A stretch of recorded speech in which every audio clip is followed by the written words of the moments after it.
तर एक चांगला उपक्रम आहे। माननीय पांडे साहेब पुणे महानगरपालिका यांच्या संयुक्त विद्यमाने लहान विद्यार्थ्यांच्यासाठी या ठिकाणी पुस्तक सत्र या कार्यक्रमाचं गेल्या 3 दिवसांपासून आयोजन करण्यात आलेलं आहे।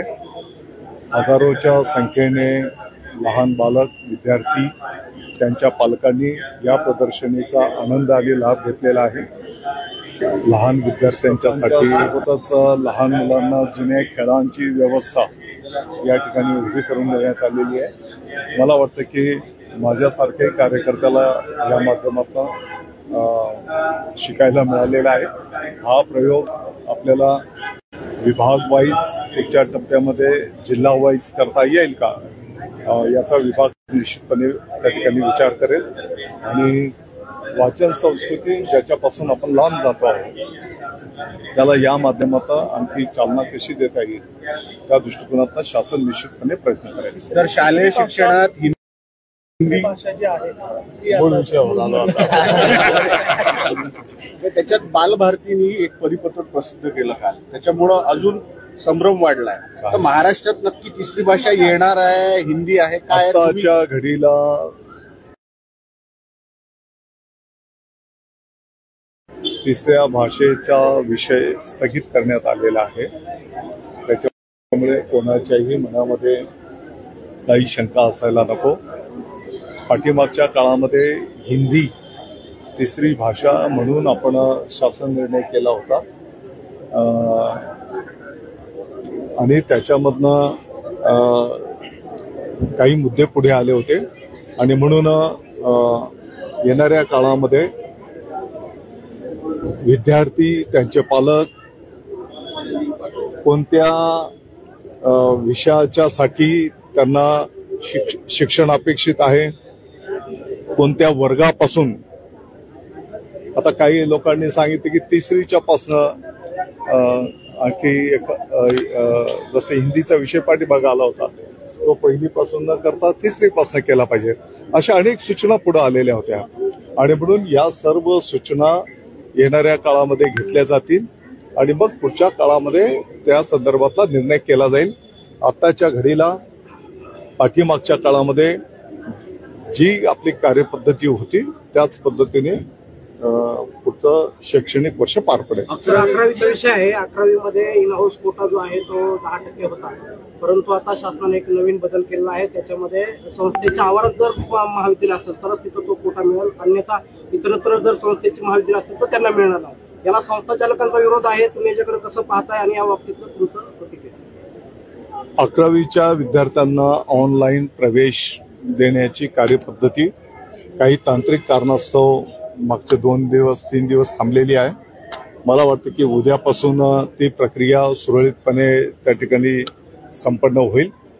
या संदर्भामध्ये अपेक्षित असं आहे की विद्यार्थ्यांना त्यांना अपेक्षित असलेले कॉलेजेस त्यातल्या त्यात मेरिट प्रमाणे त्यांना त्या ठिकाणी उपलब्ध होतील।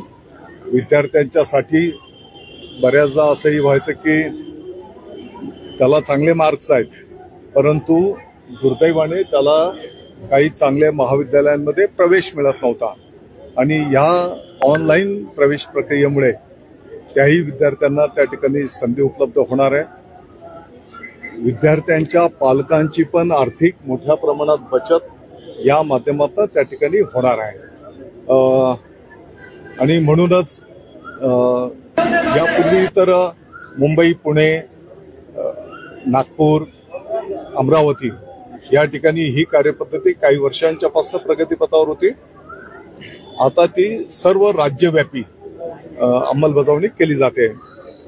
त्याच्यातला फी जे काही 100 रुपयाची जी काही फी आहे ती घेताना काही टेक्निकल एरर त्या ठिकाणी आला होता आणि म्हणून त्याच्यामध्ये आता गेली 2 दिवस मी आज पण त्याचा आढावा घेतलेला आहे। त्या त्रुटी तांत्रिक दोष दूर करण्यात आलेले आहेत आणि उद्यापासून सुरळीत प्रक्रिया सुरू होईल। इन हाऊस कोटा पण हा विद्यार्थ्यांचं हित डोळ्यासमोर ठेवून केलेला आहे। तत्राप आणखी कोणाचं काही म्हणणं असेल तर ते आपण ऐकून घेऊ. पण सर तर तिसरी भाषा आता हिंदी कंपल्सरी आहे नाही ते एकदा, कारण नाही सांगितलं ना, बालभारतीच्या या पद्धतीने- वर्षाला तिसरी भाषा हा विषय नाही. सर 10वीतून 14.5 लाख बरोबर पास होतात. 11वीच्या जागा आहे 20.5 लाख. इनमिन त्याच्यातले 1-1.5 लाख ITI, 1-1.5 लाख पॉलिटेक्निक, 10 लाख जागा रिक्त राहतात. ते खरंच हे ऑनलाईन प्रवेश प्रक्रियेची गरज आहे का? ग्रामीण भागात अजूनही ऑफलाईन प्रवेश चांगले आणतात आणि ही प्रवेश प्रक्रिया लांबते दिवाळीपर्यंत. सगळ्यांचं म्हणणं आहे सर हे. आपण हे ऑनलाईन प्रवेश प्रक्रिया संपन्न करूया. याचे फायदे काय काय आहेत येणाऱ्या काळामध्ये आम्ही तुम्हाला माहिती देऊ. सर हे विद्यार्थ्यांचं हित, त्यांच्या पालकांचं हित डोळ्यासमोर ठेवून अतिशय अभ्यासपूर्ण हा निर्णय करण्यात आलेला आहे. माझी तुम्हाला विनंती आहे, तुम्ही थेट विद्यार्थ्यांशी संवाद साधा. नाही ना सर, हे विद्यार्थ्यांकडनंच येत आहे, पालकांकडनंच इन-हाऊस येत आहे. कोट्याबद्दल सर स्पष्टीकरण थोडंसं परफेक्ट पाहिजे. मी तेच सांगितलं तुम्हाला की संस्था चालकांचंही काही म्हणणं असेल आम्ही ऐकून घेऊ आणि कोणाला त्रास देण्याच्यासाठी या बाबी नाही आहेत. सर कारण शेवटी आपल्याला आपलं सर्वस्व आहे विद्यार्थी आणि त्याच्या उपर पण काही सुधारणा करण्याची गरज असेल करूया. सर सीबीएसईचं आपलं सर्क्युलर आलंय ज्यामध्ये रिजनल लँग्वेजेस किंवा मदर टंगचं कंपल्शन आता सुरू होणार आहे. तर महाराष्ट्रामध्ये जे पण आपले स्कूल्स आहेत सीबीएसई जे मोस्टली इंग्लिश, मागच्या 3 आठवड्यापूर्वी आपल्या शासनाच्या वतीने माननीय मुख्यमंत्री महोदय देवेंद्रजी फडणवीस साहेब, माननीय उपमुख्यमंत्री महोदय एकनाथजी शिंदे साहेब, माननीय अजितदादा पवार साहेब यांच्या परवानगीने, यांच्या मार्गदर्शनाखाली केंद्रीय शिक्षण मंत्री आदरणीय धर्मेंद्रजी प्रधान साहेबांकडे भेट घेतली होती. साधारणतः 2 तास बैठक संपन्न झाली होती. त्याच्यामध्ये आपण राज्याच्या वतीने 5-7 मागण्या ठेवल्या होत्या. त्याच्यातली पहिली मागणी होती आपले स्वराज्य निर्माते, आपलं सर्वांचं दैवत छत्रपती शिवाजी महाराज यांचा जीवनपट, इतिहास संपूर्ण देश पातळीवर विस्तृत प्रमाणात शिकवला जावा. आदरणीय प्रधान साहेबांनी तात्काळ त्याला मान्यता दिली. सचिवांना त्या पद्धतीचे आदेश दिलेले आहेत. मागणी क्रमांक 1. मागणी क्रमांक 2, मराठी भाषेला केंद्र शासनाने अभिजात भाषेचा दर्जा दिलेला आहे आणि म्हणून मराठी भाषा ही देश पातळीवर पण त्याला मानाचं स्थान मिळावं. आणि आपली गेल्या काही वर्षांच्या पासून मागणी होती की इतर माध्यमांच्याही शाळेमध्ये मराठी हे बंधनकारक केलं जावं. मला वाटतं की त्याचे परिणाम आता सीबीएसईचा जो काही आदेश निघालेला आहे त्याच्यात आपण पाहायला मिळतो. या सर्व शाळांमध्ये मराठी शिकवणं हे बंधनकारक त्या ठिकाणी होणार आहे.